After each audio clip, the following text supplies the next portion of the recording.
أعوذ بالله من الشيطان الرجيم. بسم الله الرحمن الرحيم. يا أيها الذين آمنوا إذا تداينتم بدين إلى أجل مسمى فاكتبوه وليكتب بينكم كاتب بالعدل ولا يأب كاتب أن يكتب كما علمه الله فليكتب وليملل الذي عليه الحق وليتق الله ربه ولا يبخس منه شيئا فإن كان الذي عليه الحق سفيها أو ضعيفا أو لا يستطيع أن يمل فليملل وليه بالعدل واستشهدوا شهيدين من رجالكم فإن لم يكونا رجلين فرجل وامرأتان ممن ترضون من الشهداء أن تضل إحداهما فتذكر إحداهما الأخرى ولا يأبى الشهداء إذا ما دعوا ولا تسأموا أن تكتبوه صغيرا أو كبيرا إلى أجله ذلكم أقسط عند الله وأقوم للشهادة وأدنى ألا ترتابوا إلا أن تكون تجارة حاضرة تديرونها بينكم فليس عليكم جناح ألا تكتبوها واشهدوا إذا تبايعتم ولا يضار كاتب ولا شهيد وإن تفعلوا فإنه فسوق بكم واتقوا الله ويعلمكم الله والله بكل شيء عليم. اے ایمان والو، جب تم آپس میں ادھار کا معاملہ کرو ایک متعینہ مدت تک تو اس کو لکھ لو، اور چاہیے کہ تمہارے درمیان لکھنے والا عدل و انصاف کے ساتھ لکھے، اور لکھنے والا لکھنے سے انکار نہ کرے، کیونکہ اس کو اللہ تعالیٰ نے لکھنا سکھایا ہے تو وہ اس کا کام ہے لکھے. اور یہ لکھائیں گا وہ شخص جو قرض لے رہا ہے، اور چاہیے کہ اللہ سے ڈرے جو اس کا رب ہے، اور لکھانے میں کچھ کمی نہ کرے. پھر اگر جس کے ذمہ حق ہے، یعنی جو قرض لے رہا ہے، وہ کم عقل ہو یا ضعیف ہو یا وہ لکھانے کی طاقت نہیں رکھتا، تو چاہیے کہ اس کا ولی، اس کا ذمہ دار، اس کا رکن، اس کا وکیل انصاف کے ساتھ لکھوائے. اور تم اپنے میں سے 2 آدمیوں کو گواہ بنا لو. پھر اگر 2 آدمی نہ ملے تو 1 آدمی اور 2 عورتوں کو گواہ بناؤ، ایسے لوگوں کو جن سے تم راضی ہو، کہ اگر ایک عورت بھول جاوے تو دوسری اس کو یاد دلاوے. اور گواہ جب طلب کیے جائے تو گواہی سے انکار نہ کرے. اور تم نہ اکتاؤ، چھوٹی معاملہ ہو یا بڑا معاملہ ہو، لکھنے سے نہ اکتاؤ. یہ بات اللہ کے نزدیک زیادہ انصاف کی ہے اور گواہی کے لیے زیادہ درستگی اور قریب ہے اس بات کی کہ شبہ پیدا نہ ہو. ہاں، مگر کوئی تجارت ہو، دست بدست نقد کی تجارت ہو جس کو تم آپس میں کرتے ہو، تو پھر تم پر کوئی حرج نہیں، کوئی گناہ نہیں کہ تم اس کو نہ لکھو. اور تم اپنے خرید و فروخت میں گواہ بنا لو، اور گواہ کو، لکھنے والے کو تکلیف نہ پہنچایا جائے.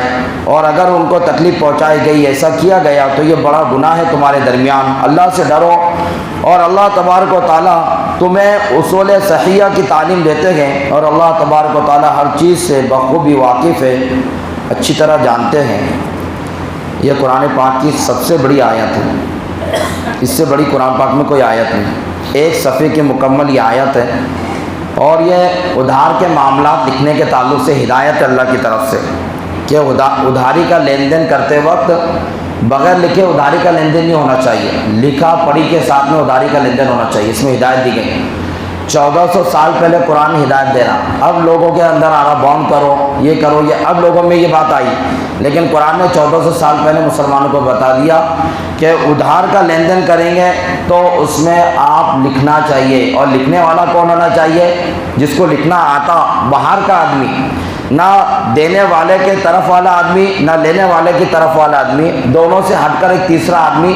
اس کا کام ہے لکھنا۔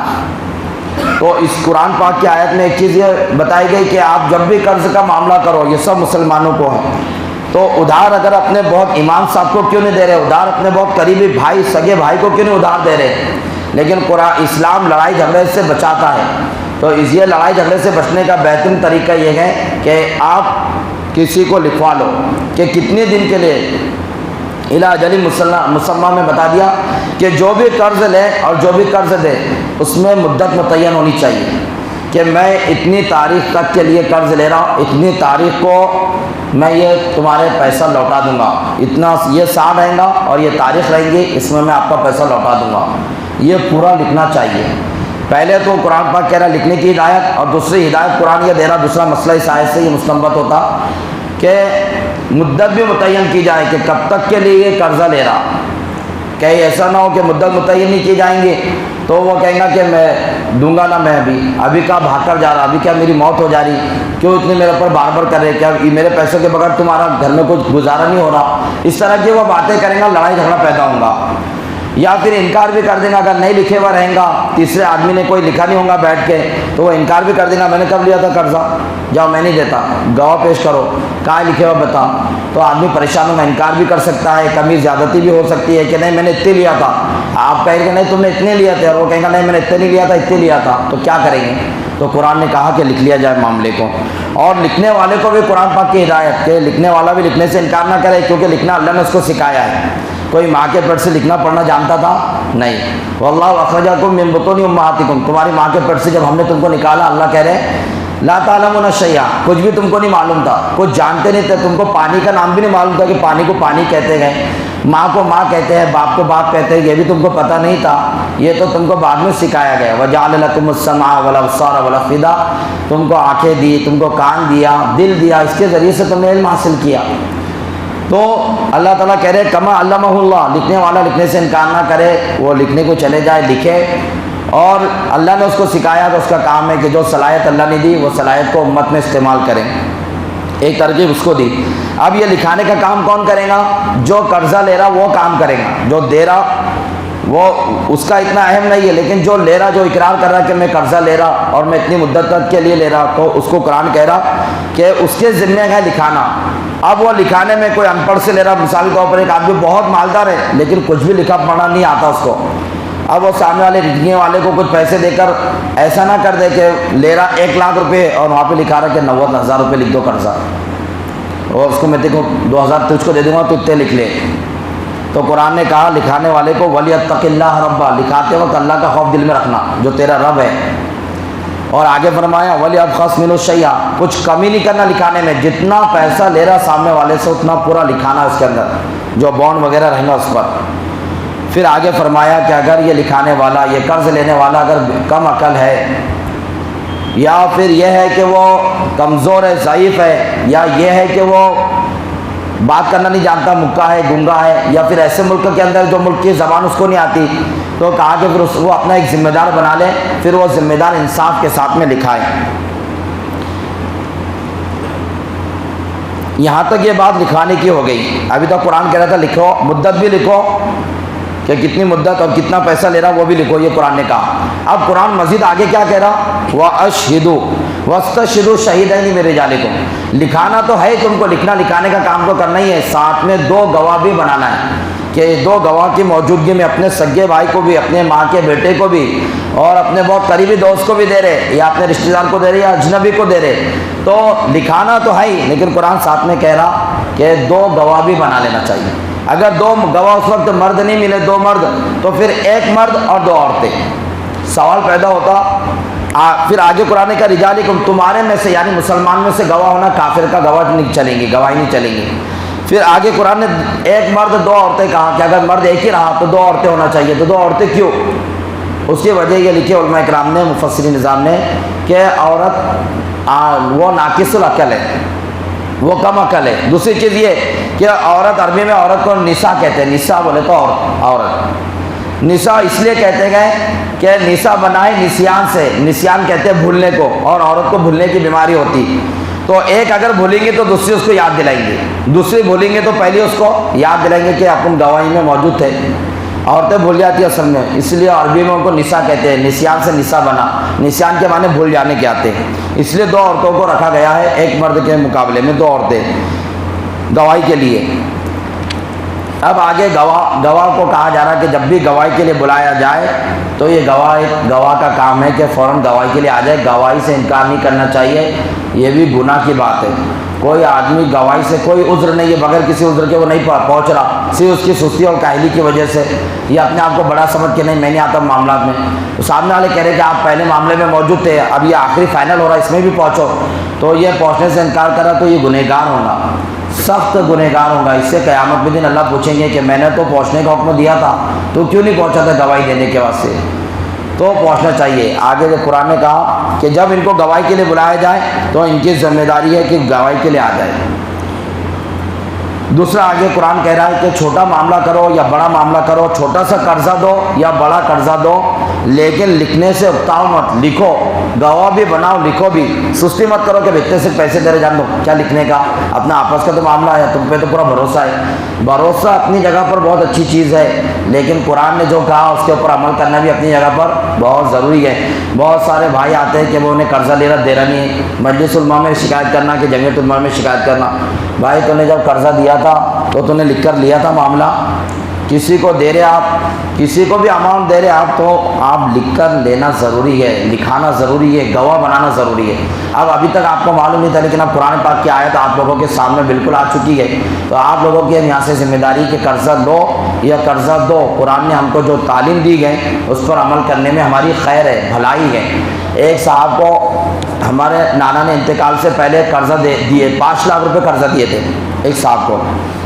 لیکن وہاں قرضہ دیتے وقت ہمارے ایک رشتہ دار قریبی بہت ہوشیار تھے، وہ موجود تھے، تو انہوں نے کہا کہ دیکھو زندگی کا کوئی بھروسہ نہیں رہتا، آپ اتنی بڑی رقم دے رہے تو بانڈ کر لو۔ تو انہوں نے بانڈ لے کر آئے، 2 بانڈ کرے، ایک بانڈ ان کو دے دیے، ایک بانڈ ان کو دیے، بانڈ کرے وہ۔ نانا کا انتقال ہوگا، لیکن انتقال کے بعد ان کے صندوق کے اندر بانڈ نکلا، تو بانڈ کی وجہ سے سامنے والے نے قرضہ پورا ادا کیا۔ اگر بانڈ نہیں رہتا تو کیا کرتے تھے؟ تو یہ لکھا پڑھی بہت ضروری چیز ہے، نظر نہیں ہوتا، جھگڑا نہیں ہوتا، بڑی چیز ہے لکھا پڑھی۔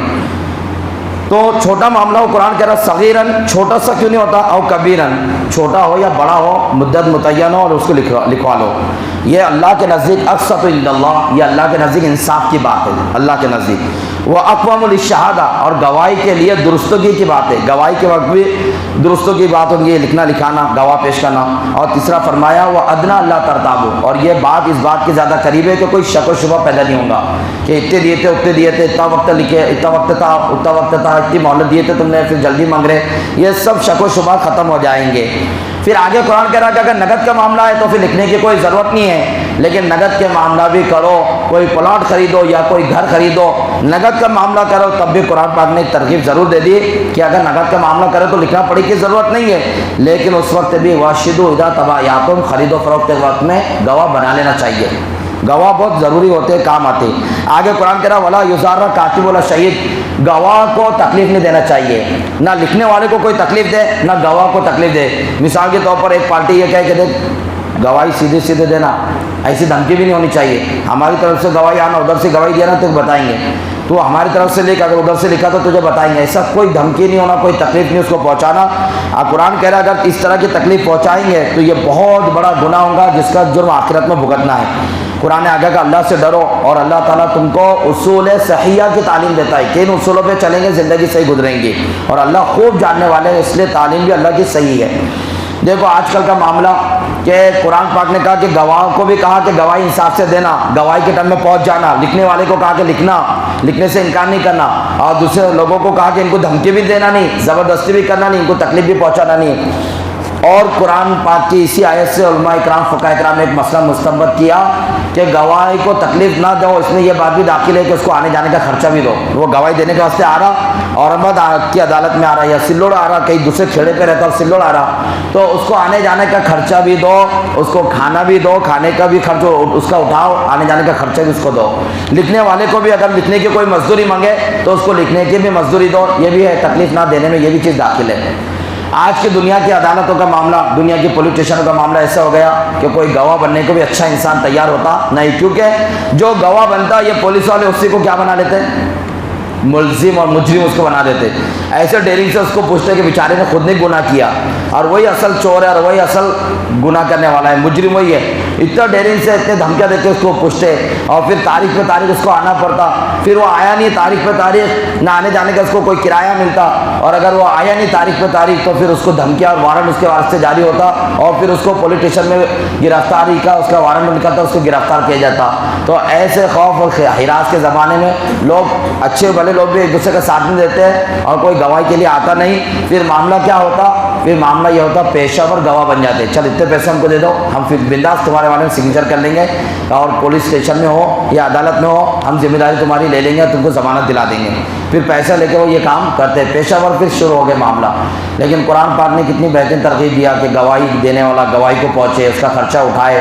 اور لوگ گواہی سے انکار نہ کرے، اور گواہی دینے والے کو لوگ دھمکی بھی نہ دیں، کوئی اس کو ڈیرنگ بھی نہ کرے، کوئی اس کو ستائے بھی نہ. یہ قرآن نے ترغیب دیا. آگے قرآن نے کہا کہ یہ سارا معاملہ اس وقت تم ادا کر سکتے جب تم میں اللہ کا خوف ہے. اللہ کا خوف رہے گا تو تم یہ سارے قرآن پاک کی آیت پر عمل کریں گے، اور اگر اللہ کا خوف نہیں رہے گا تو تمہاری داڑھی بھی نظر آئیں گی، تمہارے سروں پہ ٹوپی بھی نظر آئیں گی، لمبے لمبے جھبے بھی نظر آئیں گے، تم یہاں پہ صفے میں نمازوں میں بھی نظر آئیں گے، لیکن اللہ کا خوف نہیں رہے گا تو تم کہیں بھی کچھ بھی کریں گے، اپنی زندگی اپنی مرضی کی گزاریں گے. قرآن نے کہا واتقوا اللہ، اللہ سے ڈرو. اللہ سے ڈریں گے تو اس کے احکام پر عمل کریں گے، اللہ سے نہیں ڈریں گے تو اپنی مرضی کی زندگی گزاریں گے. اللہ تعالیٰ کے نصر عمل توفیق عطا فرمائے. سبحان اللہ سبحانک اللہم وبحمدک نشہد ان لا الہ الا انت نستغفرک ونتوب الیک. سبحان ربک رب العزۃ عما یصفون وسلام علی المرسلین.